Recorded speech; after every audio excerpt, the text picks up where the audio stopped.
Today's retro flight sim is Jet2Go 2, or Let's Go by Airliner. It was released for PlayStation 2 exclusively in Japan. Just like its sister product Densha2Go, it's an arcade game that plays like a simulation. The main gameplay modes are free flight, scheduled flight where you have to do stuff like cabin announcements in addition to flying the plane and is pretty much impenetrable if you don't speak Japanese, and scenario modes, which is most accessible to a Western audience, and that's what we're covering today. The game features a wide variety of officially licensed Japan Airlines airplanes, from the tiny 737 up to the gigantic 747. There's even a DC-10 in there. The airports featured are a mix of international and regional airports in Japan, and the scenarios themselves are a mix of landing challenges, taxi and takeoff scenarios, and even taxiing to a gate and parking. Gameplay itself is kind of similar to Pilot Wings. Essentially, you fly through waypoints to a destination and you get scored on speed and altitude accuracy throughout.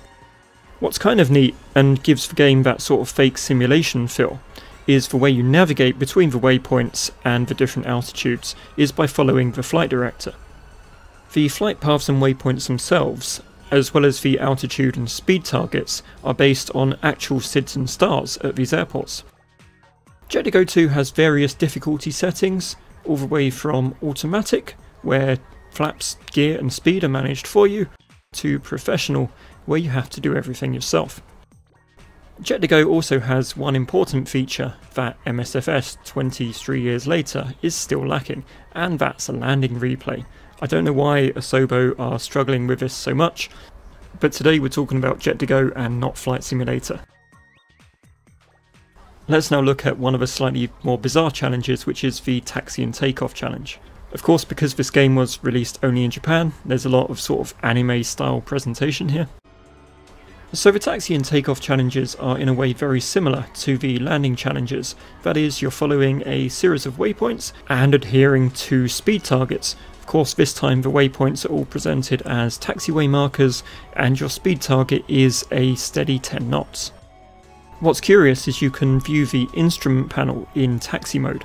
You can't change the autopilot modes here or even use it, but you can see speed, LNAV and VNAV path illuminated by default.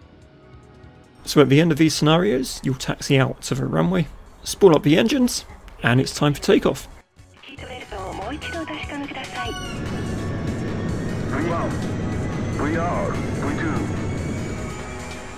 And after rotate, it's as simple as following the flight director, but don't follow it too accurately because you'll get a pitch angle warning. So essentially, as long as you climb up towards the target altitude and follow the horizontal waypoint, you're okay. The scenario ends shortly after takeoff, and of course you're then rated on your accuracy against the targets.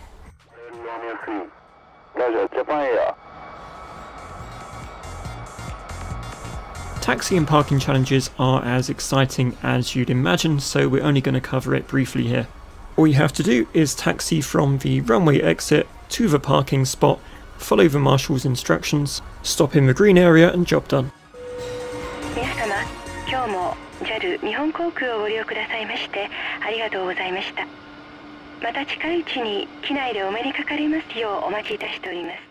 You seem to get 100 out of 100 as long as you don't run the guy down with your 767.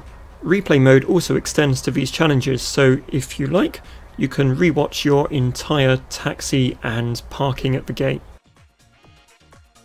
Jet2Go 2 also features an airplane encyclopedia, so in the body performance section you can look in depth at the measurements, specs and instrument panel of each aircraft featured in the game, as well as the cabin and the seating layout.